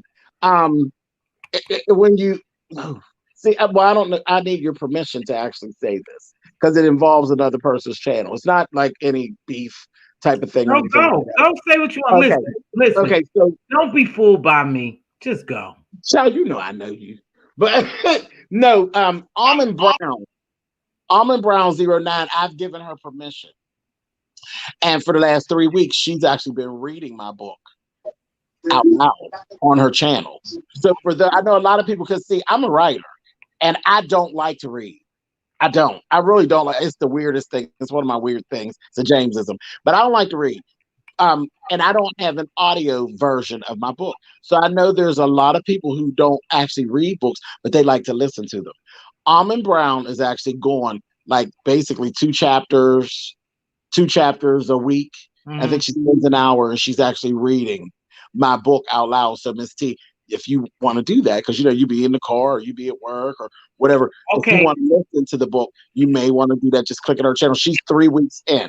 So that's one way you can actually get it all in there, and you'll know me even better than you think you know me. Well, no, I have a meeting with you. I haven't forgot about my meeting with you. But yeah, no, I haven't forgot about my meeting with you. With my mother, but I find it funny. I do find it funny. My mother just certain things, and she ain't gonna never admit that she wrong because she's a control freak. Well, I like control too. I'm sorry, did I cut you off, Diva? I like control too. Look at Diva making all these faces. But look at Diva making all these faces because that's the woman who really knows me. I like control sometimes, but I know how to release control. Diva, cut it out, else I'm gonna kick you off. But I know how to deal with control a little bit. But what I will say is, I try not to ever allow my past to interfere with my future, the way I raise my children, any mistakes I make. Because one thing about it, now they make parenting books, but it's not our style of parenting, if you know what I mean. Right. You don't have a book on parenting. You do the best that you can with what you have, Yeah. And James and Benj just said it. I said it, Diva. Sometimes people stay in relationships because they doing what's best for you. Go ahead and get it out, Diva, because you seem to just want to get right in there. When I said I was a control. So good. I'm just listening. When I said I was a control. I really don't have anything to say, but you can't control me. So you control your kids and your grandkids, but not Queen Diva. Hello. I don't even control them. Okay. I don't even control them. So somebody got a comment here. Let's catch this comment here. This is a good one, you guys. This is a good panel. And I know, James, I thank you again because you already knew that this would be a good one. See, because I try to look deeper. I really do. And even when I look at people and I say things about them, and you trying to figure people out, which I really don't give a damn about figuring out a lot of people in this arena. However, sometimes you can see why people are the way they are. They really hate themselves. They have been abused and they are now becoming abusers. Yeah. That's the truth. And it's deep rooted. And if your mother, as a woman and a daughter, if your mother don't like you, then you have problems. You have some serious ass problems if your mother don't like you. So we see a lot of stuff that goes on here. So if your mother, and I want, this message is for anybody out there. If your mother don't like you, you're not going to even like your daughter. It'll take different forms, and I've seen that. It's again. I talk about that. Girl, go listen to Almond Brown I'm gonna listen. I talk about that because my great grandmother did not, and it's weird. It's very weird. My great grandmother had 2 daughters. She couldn't stand my grandmother. And she thought my aunt Louise was she thought the sun rose and set on her behind. Yet she lived in the house with my grandmother. Explain it. You ain't doing nothing. Everything you're doing is for yourself. Everything you're doing is for yourself. And she was mean. Mean. My great grandma, I couldn't stand her. She couldn't stand me. She was mean, but she was a wealth of knowledge. See, I learned to, and see, you just said this. I learned to, I can get what I need from you and don't like you, and it not be a form of use. You know what I mean? She's my great grandmother. I always knew that it was a blessing to me, because you heard me say that a lot. Blessing and a curse. I believe that the world is made up of 50% of everything. So my great grandmother, for me personally, she was a blessing and a curse. One, most people never meet. Well, nowadays they do, but when I'm 48. Most people never even met their great grandparents. That's true. I lived in the house with and had relationship with my great grandmother up until I was in my 20s. Mm-hmm. She didn't die. She died at 97. I was like 20 something. Ooh, she lived long to be mean. Yes, she did. Yes, she did. Yes, she did. Yes, she did. Well, my grandmother lived to be 93. And before that, my great grandmother's mother, she was meaner than her. And she lived to be in her late 90s. So, child, you know, mean hangs out around here. See, I'm still here. Hello? No. Don't do it. Don't do me. I ain't gonna do it, baby. I ain't gonna do it. Go ahead. But she was a blessing and a curse. Now, I couldn't stand her from a young child. I knew I didn't like her. It was established. Me and her had that thing, girl, I don't like you, and I don't like you either. And it was established. But I ain't disrespect her outwardly too much. Till I, as I got older, she got out of order. I had to get a little out of pocket. But I drew things from her. A lot of the good things about me, I drew from her. The teachings that, they were just things that she taught, and you needed to have them in your life, like little stuff that people don't have. When I got grown and I started seeing people, like, what's wrong with these people? What's these people born and raised in a barn? Like you don't eat out of people's plate and stuff like that. Like you'll hear me say, when I talk about pig feet, I'll say, I ate that off my grandmother's plate. But I don't mean literally ate off her plate. I mean, like my grandmother would have her stuff, and I'd be like, give me some, and she cut a little piece off her plate, put it on a saucer, and then I would eat that. That's what I mean when I say ate off her plate. But like, real quick, I feel like I'm taking over. I'm sorry, T. But like my aunt said one time when they always tell the story, I was about 5. And she said, oh, I had a ham sandwich. And she said, can I have a bite of that sandwich? And I would not tell my mother's sister no. I would not tell my auntie, because I only really have one aunt. You really call people aunt, but those are cousins of my mother's that are just as old as my mother. So I'll just say aunt out of respect. I have one aunt and one uncle. I would not tell my aunt no that she couldn't have a bite of the sandwich. She bit the sandwich, and then I pushed the plate away. And she said, what's wrong? I said, oh, no, that's okay. I'm done. Oh. But that was a teaching. And then see, my great-grandmother was sitting right on the corner of the table watching and waiting. Because if I would have went back and bit that sandwich, she would whoop my ass. Oh, really? Oh, yes. You don't eat after people. You don't eat after people. And that was what she taught. And she was mean. So she would have she'd have whooped my ass if I'd ate that sandwich after my aunt bit it. Though she didn't correct my aunt and tell my aunt don't bite the sandwich, because see, that goes deeper back into the story. Remember, I told you about my family and how they have those picks? My aunt was my great-grandmother's pick. The sun rose and set on my aunt's ass. So anything my aunt did was okay. Had my mother came by and said, give me a bite of that sandwich, my grandmother would have checked her. She'd have chin checked her. She'd have never got the chance to bite the sandwich. So there. So with that being said, Benj, go ahead. You So unmute you your see that mic. mic come off. So go ahead, Benj. Come on, Ben.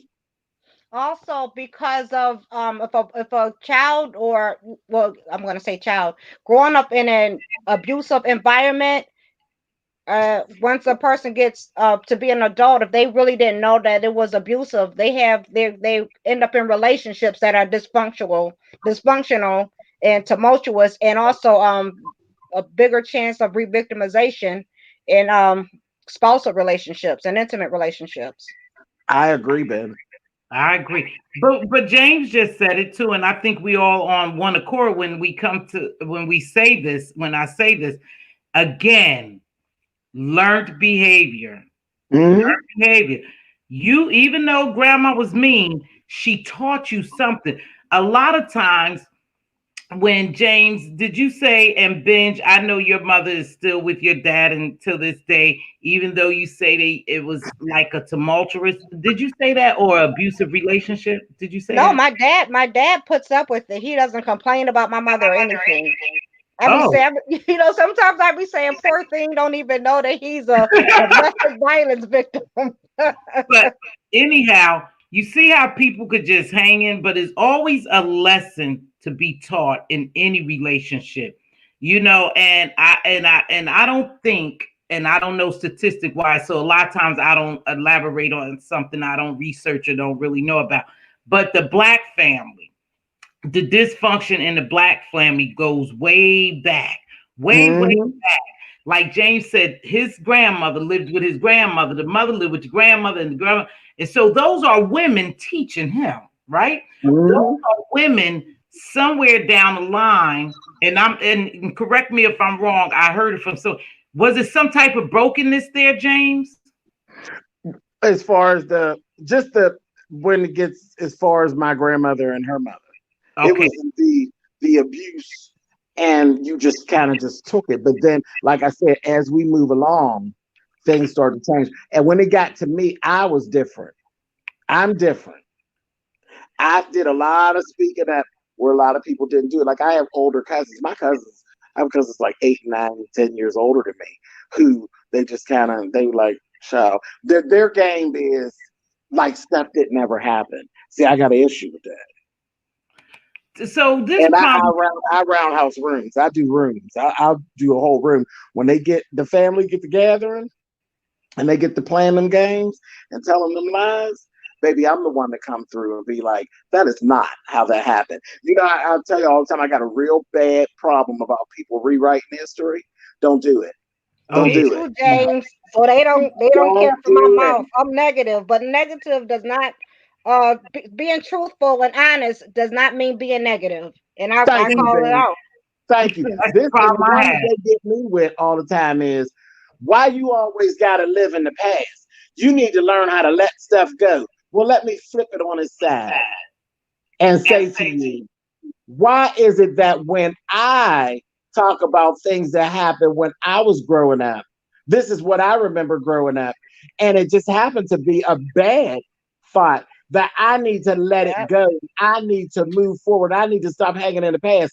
Yet when you talk about the same party or the same situation and you had such a great time, then you don't have to let it go. That was a good times. Oh, that was a good memory. Some Why people, don't you have to let it go? well, I think when people have a painful past, they realize it. Um, this could bring me to this. Even on my job, in my situation, you know, people actually wait to die, right? And you hear people say, "Hold on, baby, let me catch this." You, it,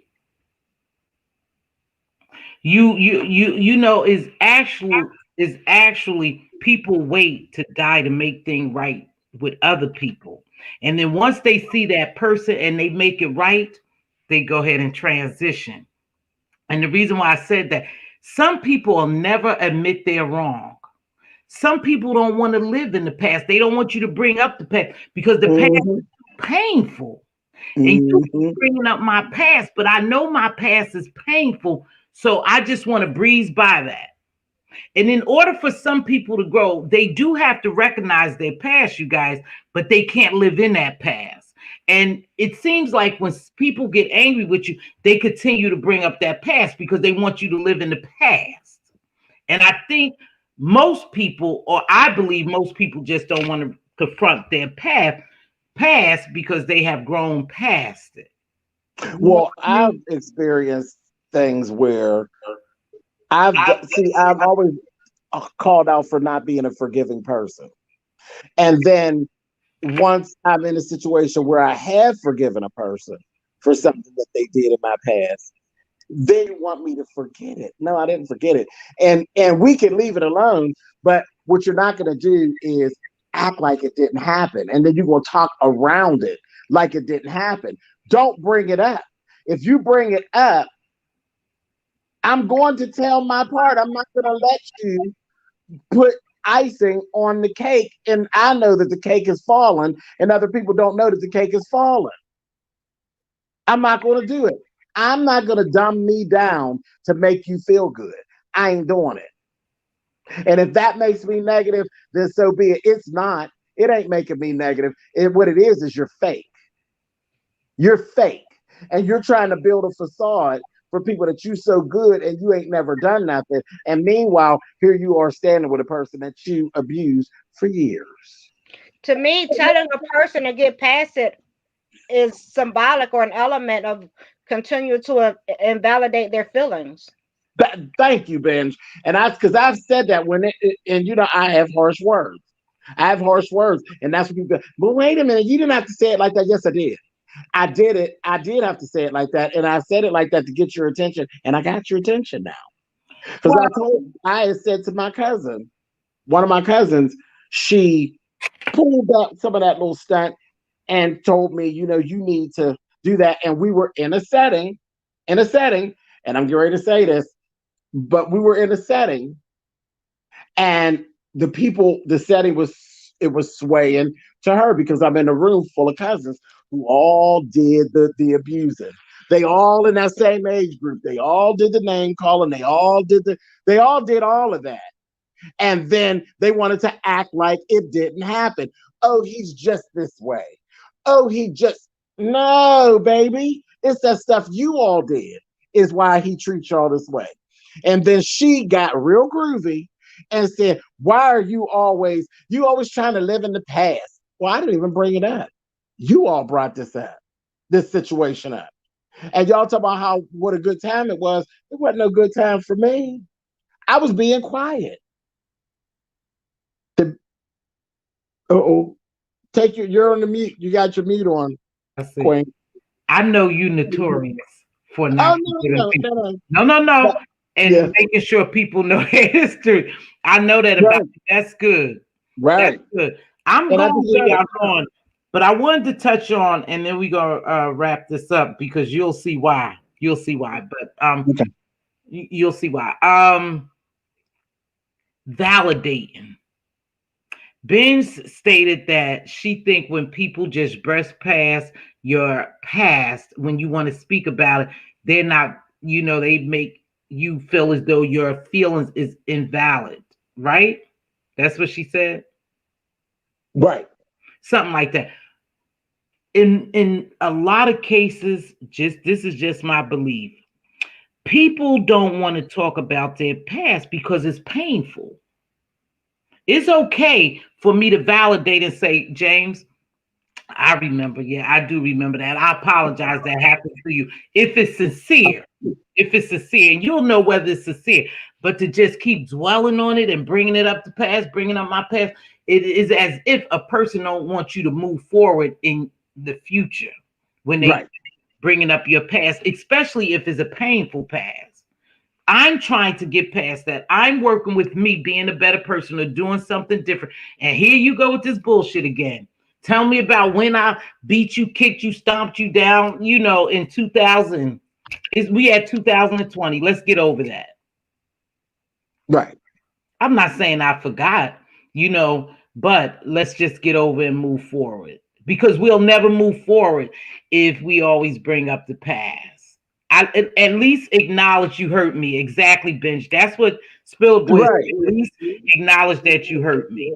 Exactly. You have to validate people's feelings. We just can't, and I'm telling you, I know that I spoke about this before. I'm not one to forgive real easily. I always say God work with me. I always say God is still working on me. And that's one area he's working on. Because I think when you forgive people so easily, and Lord, please help me with this one. But when you forgive people, especially from what I've seen, and we're going to talk about here in this climate, in this area, they're full of shit. They come back and do something worse. They'll come back. They come back and do something worse. I'm not going to even give you that opportunity here. We're talking about here.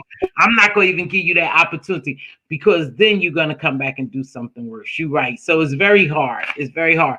But this promise d'or, I think it says we have to talk about and relieve our past because our past is part of what made us who we are. Acknowledgement and forgiveness brings healing in most cases. You are absolutely right. I always say God work on me, and I know we have to talk about our past, but you could talk about your past and move on. You don't have to stay in the past. That's all I'm saying. People want you to stay in the past. People always want to bring up what you used to do, what you did before, what you did to me, what you did. You know what I mean, James? You following where I'm going? Like, if we just continue to bring up a person's past, it's as if we don't want them to focus on the future. Right. Good or bad. Well, let me say in my situation, what I was just explaining, the reason that it actually got brought up is because the person was back doing the same stuff to me again. That's why I got brought up. Oh no, I ain't talking about you. They were playing in my face is what. No, I ain't talking about you, baby. I ain't talking. No, I know. That's what I'm saying. Yeah, I definitely get where you at. Even if Lisa, say for instance, we'll go back to this and we'll wrap it up. We almost at 2 hours.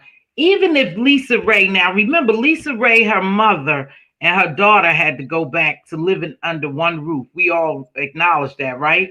Right. The problem is still there.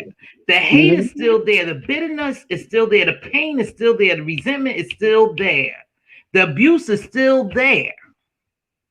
Right. So they'll never move. They'll never be able to move forward unless they get some type of therapy. She said that at the end of the show. But they wrote it up on the thing that they were still battling. Do you believe that do you believe they left there and went and got therapy? Because I don't. No, I don't. Their personalities didn't even say we gonna go and do this. That was a check. Yeah. That was a check. Yeah, I think it was a check. I don't believe it. So they have deep-rooted problems, and a lot of hurt come from deep-rooted problems. Deep-rooted problems, abuse. We don't know anyone's story unless they tell us. I don't know your story, James Benj. Promise is in here telling us a lot of her story, her or his story. I don't know who that is, if it's a man or woman, but I thank you for joining. But have deep-rooted family dysfunctions. Therapy. Even though therapists allow you to talk, right? In the unbiased state, they observe what you're saying, but they give you tools. That's all they do is give you tools. You are actually solving your own problems. I know people don't believe that. Yeah, they're just listening and giving you tools to help you solve your problem. Right. Right. I like that last thing. Promise just said. I'm gonna get it right now, baby. Not yet. The one after, the one under that. Okay. Yep. If someone is dismissive when explaining my past, that includes who I'm talking to. It's hard to move forward knowing you only apologize for me to be quiet. Oh, that's deep. Absolutely. And people are deep with that. I'm telling you, they are deep with that. Girl, I could tell you a story. I'm leaving. Did it come? Yeah, we leaving. I'm about to leave too. I'm leaving because I'm telling you, I got a whole. Girl, I might call. I'm gonna send you what? No, because you're helping me. Yeah, no, I got something. No. You'll be able to use down the road. You'll be able to use for a whole nother topic, baby. It'll go real deep. You'll have a good time with it. But I'll call you. Call me, or let me know. Let me know. But I do want to wrap this up, but I do want to say promise. It seems like whatever you're going through, you're working through it, and you're working through it the right way. And so I hope you're getting the help that you need. There's many resources out there for people in our situation. I'm just saying ours, even though we, not there. Just in our situations, there's plenty of help out there. And I think you're working on it. And I surely appreciate you being open and honest, and engage in this conversation, because this was deep. This was deep. In a relationship. When you find out who a person really is, or a person, and you find out who they really are, and you see and they talk to you, listen for family dynamics, listen for dysfunction. And then in most cases, you'll know how your relationship will go. Remember, abuser only abuse. That's all they know. If they've been abused, then they will continue to abuse, and it will become a life cycle for them. So the abusee, right, will encounter many abusers in their lives if they don't work on or get therapy to find out why they attract these people. Because you attract those similar people to the people that you have grown up in your life with, right? Is that right? I'm saying it right? Yeah, okay. Okay. Girl, saying a whole lot over there, ma'am, and that's you will attract that. You will attract that. So keep that in mind. So for all those people out there who's listening, or whoever this message was for, remember, if you're being abused, you could become the abuser to someone else. And you don't have to intentionally mean to do it. It would just come as a natural, because you have suffered abuse and you haven't broken the cycle. We just saw it. It's generational. Okay? So work on that. With that being said, we read a couple of these. I thoroughly enjoy every time you come on my platform. Absolutely. Thank you for having me. I wasn't supposed to stay this long, Miss T. I'm going down in this bush. Thank you so much for joining me, Benj. It was a pleasure. And you guys, we got to come back, because we heard some stuff today, and it's deep. It's real deep. That relationship was deep with Lisaraye, her mother, and her daughter. And it can be repaired if they reach out for help. At this point, from what I observed from Iyanla, they don't even seem like they're going to seek help. They're going to continue to stay in the abusive relationships, whatever works for them. But if you're in an abusive relationship, then you need to seek help. There's many, many resources out here for you. Make sure you get help. And remember, if you are being abused, most likely you will become the abuser if you don't seek help, because it's learned behavior. Most people who has been abused accept abusers into their life, because it becomes a norm for them.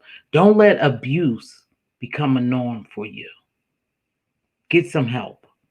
Work through it. We all probably have some type of dysfunction in our family. You have to make it right. You have to make it a healthy relationship between you and your family, or your loved ones, or whomever. Okay? Love yourself. Ben said it right. So love yourself so you can love others. Thank you so much, you all, for joining me today. Brixton Babe, thank you for your engagement. Benj Thinker, thank you for joining the platform. I love it, baby. Every time I see Spiller Boy, again, X's and O's for you. Thank you. Therapy is effective. It is. Excellent topic. Thank you, sis, for joining me. I appreciate it. With that being said, you know how we know. It's time to get out here. I've been on here for 2 hours. This is a message today. Thank you, Promise Dior. I hope you receive something out of it that would help you continue to heal and grow. Okay? A lot of times I come down here And I'll tell you, and this is what I mean. I may not have 100, 300, 400 people in my chat. I don't hit 50. It doesn't matter. This message was for someone who received it. That's what it's about. It was to help someone somewhere. Okay? So it's not the amount of views, is the message that I'm delivering, and the person who's receiving this message. Hopefully it helped them today. So we'll get out here. Thank you for sharing that. Midnight Star, thank you. Thank you. So do you all think they came on that show for attention? I do. I do. Because they had the money, and I'm sure they had the resources to seek help outside of there. That was just another money thing for them. They all got paid, right? I think they all got paid. You're welcome, Brixton Babe. Brixton Babe, thank you. I shall see you on stereo probably today. Thank you, Mz.Teavalocity, James. I appreciate you. I appreciate you for sharing your story and your engagement, baby.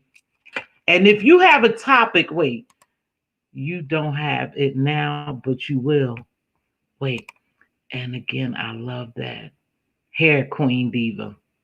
Oh, that was Queen Diva. Thank you. I really enjoyed it. Thank you, sis. I enjoy you for joining me, sis, as always. And if you have a topic you want me to talk about or something, or even if you see something, my good friend James, he said, hey, I want you to watch this. Just bing. Late at night, I heard the bing come across, and it was him alerting me to something that he thought that I would like. Something in that particular show reminded him of me, and he alerted me to it. Thank you so much. Jamila, thank you, baby, for joining me. Now, let's get ready to go out here. So if you have a conversation, a topic you want me to talk about, please don't be afraid to hit me up. If it's a show or something you want me to watch so we can talk about it, please don't be afraid to hit me up. Make sure you like this video. Make sure you like this video. Engagement is engagement. So for all the people out there who gave me the thumbs down, thank you very much too. Your engagement counted. So with that being said, we're going to get out of here. Let me get my music. Let me get my music.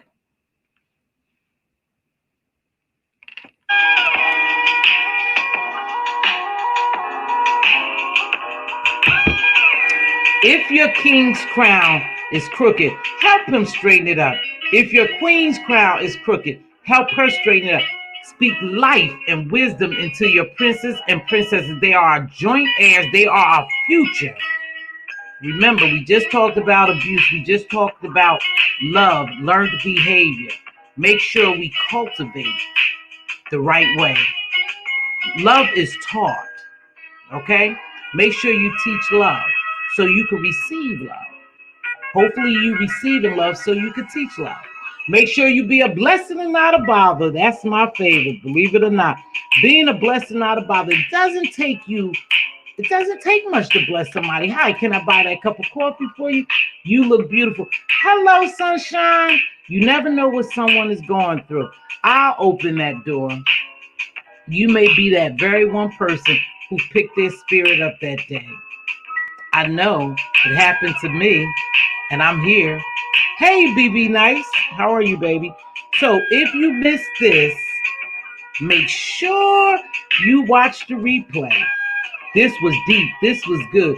This should have captured a lot of attention, but the message was for whomever received it, and praise God for that. With that being said, you guys be safe. Make sure we still got this C-19 roaming the streets. Wear your mask, cough into your arm. Make sure you sanitize and stay your distance. Until we meet again, I'll see you on the flip side.